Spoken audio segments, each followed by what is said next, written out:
inaelezwa kwamba kwa zaidi ya siku 10 Dr. Nchimbi hajaonekana hadharani. Sasa hilo linaweza kuwa ni jambo la kawaida kwa sababu katika wadhifa wake Dr. Nchimbi amekuwa mara kwa mara akimwakilisha Samia Suluhu Hassan ambaye kwa sasa amekuwa akiogopa kwenda nje ya nchi.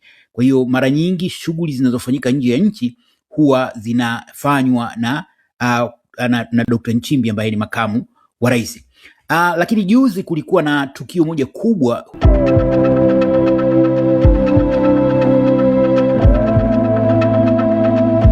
Assalamu alaikum warahmatullahi wabarakatuh. Karibuni tena ndugu jamaa na marafiki. Bwana kabla hatujaanza video yetu, kwanza nataka niwaombe kitu kimoja guys. Kama hujasubscribe please usubscribe, kwa sababu ile account kubwa guys imefungwa. So kuanzia sasa hivi tutaanza kutumia hiyo account. So guys, kama hujasubscribe usiondoke bila kusubscribe. Okay, tuende kwenye video yetu. Video yetu ya leo guys, nataka niwaambie kwanza makamu wa rais Nchimbi anasemekana hana hali nzuri.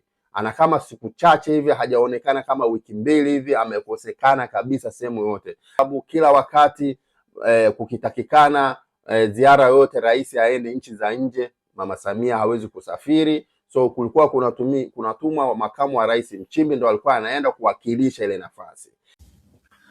Kuna sintofahamu kubwa kuhusu makamu wa rais wa Jamhuri ya Muungano wa Tanzania Dr. Emmanuel Nchimbi. Makala hii inaelezea kuhusu sintofahamu hiyo pamoja na masuala mawili matatu yanayohusiana na swala hilo.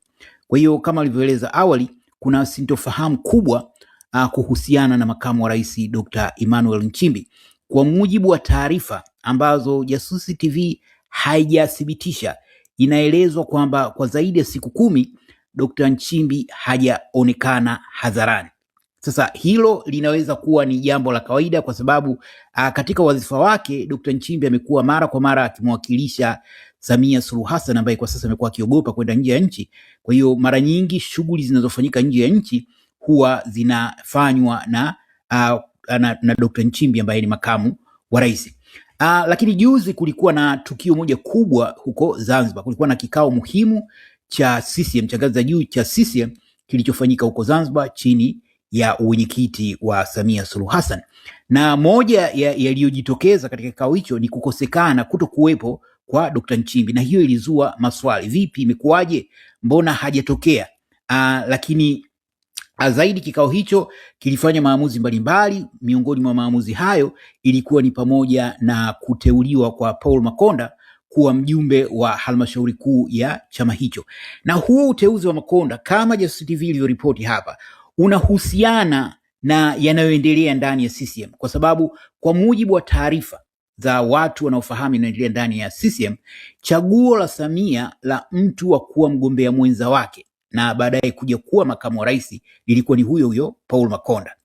Na hata haya mabadiliko yaliyotokea juzi hii ya kuingizwa kwenye halmashauri kuu ya CCM inadaiwa ni maandalizi ya kuja kushika wadhifa wa juu. Na nyadhifa mbili ambazo zinatajwa sana ni uwaziri mkuu pamoja na huo umakamu wa rais. Jinsi gani itakavyotokea itakuwa ni vigumu kuelewa namna gani mambo ya mbele yatakavyokuwa, lakini kwa mujibu wa taarifa hayo ndiyo ambayo yanatarajiwa.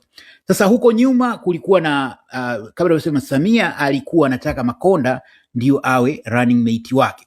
Hata hivyo hilo likashindikana kutokana na jitihada kubwa zilizofanywa na rais mstaafu Jakaya Mrisho Kikwete. Kimsingi Kikwete ndio amekuwa nyuma ya yote ambayo yamekuwa yakitokea kwa Dr. Nchimbi, ikiwa ni pamoja na kuteuliwa kuwa katibu mkuu wa CCM na baadaye kuteuliwa kuwa mgombea mwenza wa Samia Suluhu Hassan. Sasa Jasusi TV pia iliripoti kuhusu hili mwaka jana, nadhani kwenye mwezi wa 7 hivi. Kulifanyika mkutano mkuu wa CCM. Kwa mara ya kwanza ulifanyika kwa njia ya mtandao. Sasa kwa mujibu wa taarifa, moja ya ajenda za mkutano ule zilikuwa ni kumtoa Nchimbi katika nafasi hiyo ya mgombea mwenza. Lakini hilo halikutokea. Na sababu ya kutotokea ni jitihada nyingine zilizofanywa na JK na watu wengine, wakieleza kwamba kubadili mgombea mwenza kungeweza kuzua mtafaruku usio wa lazima, hasa ikizingatiwa kwamba hali ya usalama na mwenendo wa CCM kwa ujumla haikuwa imetulia sana. Kuna mengi yanayoendelea ndani ya CCM. Kitu ambacho kinawasaidia CCM ni kwamba mara nyingi ni wasiri wa mifarakano yao. Kwa hiyo mara nyingi haya yanayoendelea, mengi yanayoendelea ndani ya Chama cha Mapinduzi huwezi kuyasikia hadharani kwa sababu mara nyingi huwa wanayahifadhi ndani kwa ndani, lakini kuna mitafaruku mingi inayoendelea kama huu wa Dr. Nchimbi pamoja na Samia.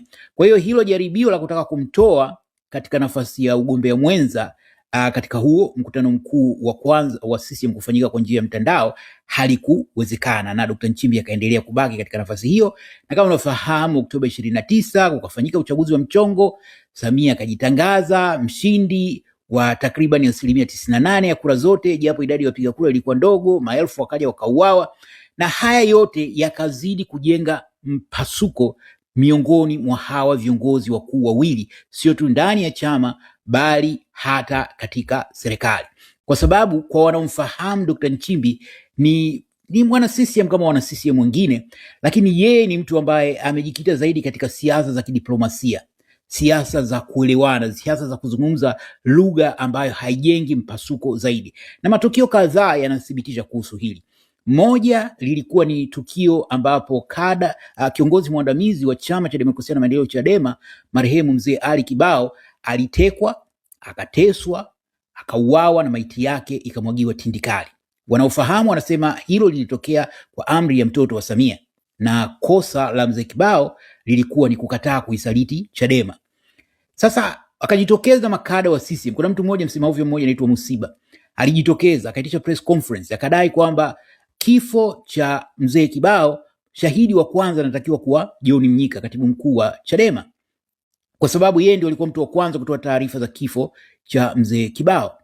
Lakini Dr. Nchimbi naye akaitisha press conference na akasema kwamba hizo taarifa ni za kipuuzi, anamfahamu Mnyika vizuri na hawezi kufanya kitu kama hicho. Akasema hizo ni aina mbaya ya siasa ambayo haistahili kufanyika. Angeweza kukaa kimya kwa sababu hakuwa na haja yeye kumtetea Mnyika, lakini kwa sababu ya wasifu wake kisiasa kama ni mtu ambaye anapenda siasa za kistaarabu, siasa za kiungwana, siasa za kidiplomasia, akafanya. Na kwa hakika kile alichoongea kilisaidia kuua ule uvumi kwa Chadema wanahusika na kifo cha mzee Kibao. Lakini tukio jingine la pili, kuna msema mmoja ovyo, mmoja wa vijana aliropoka huko kanda ya Ziwa. Sasa alikuwa mwenyekiti wa UVCCM mkoa wa Kagera, kitu kama hicho. Akaropoka akilitaka jeshi la polisi lisiwatafute endapo watu wanaotukana viongozi mitandaoni wakitekwa, wakipotea, basi jeshi la polisi lisijihangaishe, waachie UVCCM wawashughulikie. Dr. Nchimbi akaenda tena akakemea, alikuwa kule kanda ya Ziwa, akasema hizi sio kauli za kiungwana kwa sababu watu wanapotea. Kwa hiyo watu wanaopotea, na nyinyi mkisema kwamba muachiwe msifanye shughuli hii, maana yake nyinyi ndio mnawapoteza watu hawa.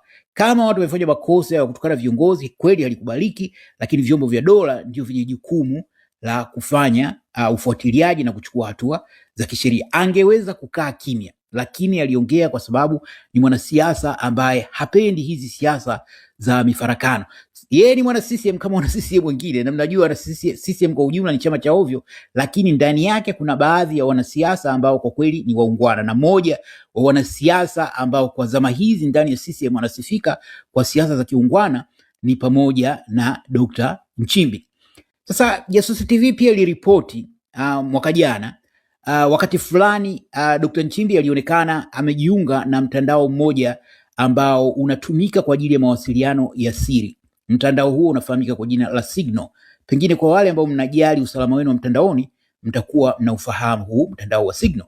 Kwa hiyo Jasusi TV ilibahatika kufahamu kwamba Dr. Nchimbi amejiunga na mtandao huo. Sasa katika mazingira ya kawaida mtu hajiungi na Signal kama hana haja ya kuhifadhi mawasiliano yake. Sasa kiongozi wa ngazi ya makamu wa rais tayari ana mfumo imara wa mawasiliano ambao hauwezi kuingiliwa kirahisi. Sasa anapoamua kutumia mfumo binafsi wa mawasiliano, ina maana kwamba anashaka kuhusu mawasiliano yake, aidha yanafuatiliwa na vitu kama hivyo. Kwa hiyo Jasusi TV iliripoti hapa, na unaweza kuitafuta hii video ukaiona hapa, ilieleza kuhusu tukio hilo. Kwa hiyo kwa sasa kubwa ni hilo la mtafaruku ambao unaendelea kati ya wawili hao. hasa kutokana na ukweli kuwa hakuwa chaguo la Samia katika nafasi hiyo ya makamu wa rais na mgombea mwenza kwanza na baadaye makamu wa rais. Lakini kubwa jingine ambalo limeleta mpasuko baina ya viongozi hawa ni yaliyojiri kuanzia Oktoba 29, kwa sababu japo CCM kwa pamoja wanaongea lugha moja kama kumuunga mkono Samia katika unyama aliofanya, lakini hakuna mtu, na inaelezwa kwamba hata kina JK wenyewe hawakuamini, hawakutarajia kwamba Samia angeweza kufanya alichokifanya, kwa sababu ilitarajiwa kwamba maandamano yale yangekabiliwa, nguvu ingetumika kudhibiti maandamano, lakini hakuna aliyotarajia kwamba katika kudhibiti maandamano hayo basi wangeuawa zaidi ya watu 10,000, kwa sababu kwa mujibu wa takwimu inaelezwa kuwa idadi ya waliouawa inazidi watu 10,000. Wengine wanasema inafika pengine hata 20,000. Hakuna mtu anayejua kwa sababu serikali yenyewe imekalia kimya kuhusu hilo. Kibaya zaidi ni kwamba kuna jitihada zinazofanywa kutaka kupooza kidogo haya yaliyojiri, na wito umekuwa ukitolewa kwa Samia mwenyewe kwamba anapojaribu kutoa katika hotuba zake ajitahidi kidogo kutumia lugha ambayo inajenga mshikamano kuliko kuonekana kama anawachamba watu. Lakini kwa mnaofuatilia hotuba zake, mmesikia kauli zake akiongea majuzi hapa, amewakebehi vijana wa Dar akidai kwamba kilichojiri Oktoba 29 hawana hamu ya kuingia mtaani, wakati maelfu wamekufa. Lakini licha ya maelfu waliokufa, kuna maelfu ambayo ya miili ambayo mpaka sasa hivi haijapatikana na vitu kama hivyo. Kwa hiyo hili la yaliyojiri kuanzia Oktoba 29 imemweka katika mazingira fulani ambapo watu hawaamini kuwa hiki, lakini pia imeleta mazingira ya hofu ndani ya chama hicho kwamba kama alikuwa na uwezo wa kutoa uhai wa maelfu, kwa nini mtu mmoja awe salama? Kwa hiyo kumekuwa na mchanganyiko wa kutokuamini, lakini pia hofu miongoni mwa viongozi waandamizi wa chama hicho. Jeusi TV inaendelea kufuatilia kuhusu hili na itakujulisha yote yanayojiri kuhusiana na swala hilo. Je, wewe una maoni gani kuhusiana na tukio hilo? Basi karibu kwa utoe maoni yako hapo chini kwenye sehemu ya comment. Asanteni na kwaherini.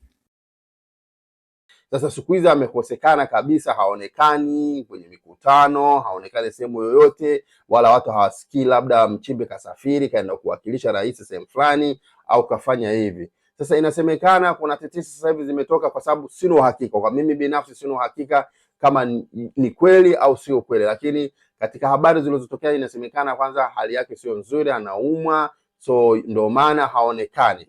Bwana kweli kuumwa, kwanza kutaumwa kila mtu, siwezi sema tu ataumwa yeye wengine tutakuwa hatutaumwa, hapana.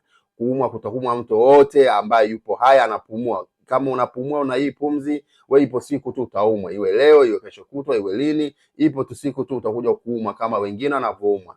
Lakini hii ya Mchimbi imekuwa ni jambo ambao watu wanajiuliza sana, kuna nini, kuna tatizo gani, sijui vipi. Sasa imekuwaje kwaje, mbona haonekani? Kwa sababu rais alikuwa hatembei, yeye hatembei. Sasa nani anawakilisha nchi katika nchi za nje?